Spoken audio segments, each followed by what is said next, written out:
Hoje a gente vai falar um pouquinho sobre os pilares do Scrum e como eles moldam tudo que acontece dentro do framework, como eles moldam os ritos, como eles vão moldar os comportamentos, como eles vão moldar as ações, como eles vão ditar como o Scrum vai funcionar. Afinal de contas, são os pilares de como funciona. E são três, né? Acho que todo mundo já deve saber. A grande mágica, vamos chamar assim, é como eles funcionam entre si. É muito comum, e eu vejo muitas pessoas, eu tô te falando isso porque eu tô sendo transparente, isso é um pilar do Scrum. Eu tô fazendo isso, eu tô mudando aqui o backlog porque eu estou inspecionando, né?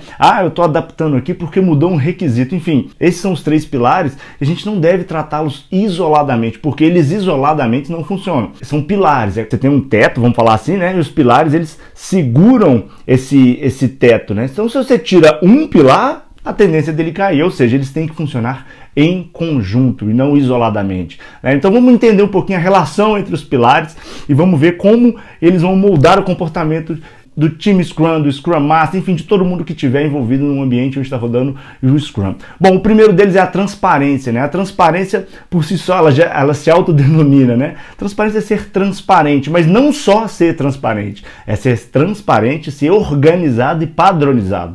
E isso é que é interessante, a gente tem que ter as informações totalmente transparentes, mas a gente tem que também garantir que todo mundo que leia aquelas informações ou que veja aquelas informações entenda a mesma coisa. Então não adianta nada você ter seu Kanban ou você ter um canvas na parede que quer, sei lá, passar alguma informação qualquer, sendo que cada pessoa que passar ali tiver uma leitura diferente. Isso você está sendo transparente, mas você não está passando a informação correta, ou seja, você tem que ser transparente e garantir que todo mundo que consiga ver, que veja aquilo que você quer demonstrar, entenda a mesma coisa. E a transparência não quer dizer só de um quadro na parede, ou só de um canvas, enfim, de um board, né, de uma planilha, enfim.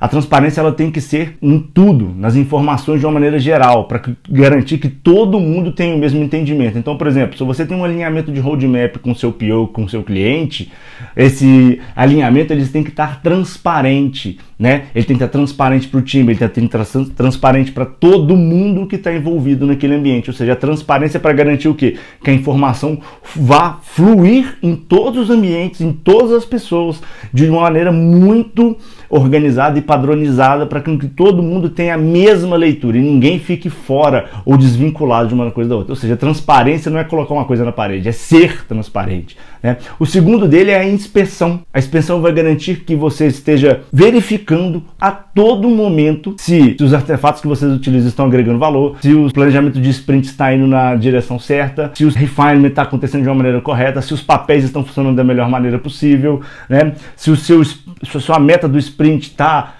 factível de ser atingido ou não, enfim, você vai olhar como um todo, tudo que você utiliza para fazer o seu projeto ou seu produto utilizando o Scrum, você vai ter inspeção disso. Você em algum momento vai olhar para aquilo e falar assim, isso aqui não está bom, isso aqui tem que melhorar, isso aqui não está me agregando mais valor. E a pergunta é essa, né? A pergunta é, isso está agregando valor ao meu processo, isso está agregando valor ao meu time, isso está agregando valor ao produto final, ao que eu entrego, sim ou não? Se a resposta for não sei ou não, é hora de você ter uma atenção com aquilo muito grande. Agora, se a resposta for sim, está agregando, então aquilo tem que ser mantido e tem que ser talvez até melhorado, evoluído. Ou seja, o que eu quero dizer é, você vai ter que sempre evoluir. Se aquilo agrega valor ou não, você vai ter que sempre inspecionar para saber como fazer aquilo agregar mais valor ainda ao seu processo, ao seu produto, ao seu time, enfim. E aí já está entrando na adaptação, né? Perceba que inspeção e adaptação, uma existe por causa da outra. Você inspeciona e adapta, você inspeciona e adapta. Um grande exemplo que todo mundo usa muito é a daily.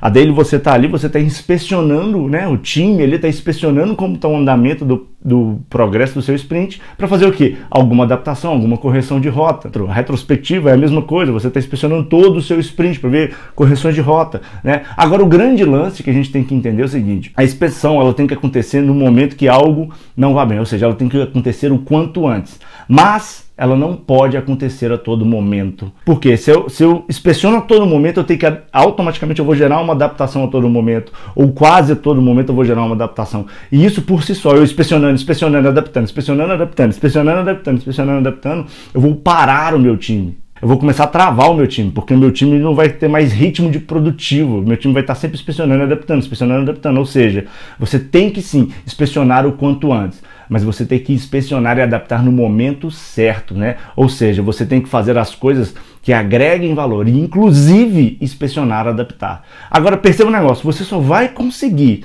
inspecionar e adaptar se você for transparente.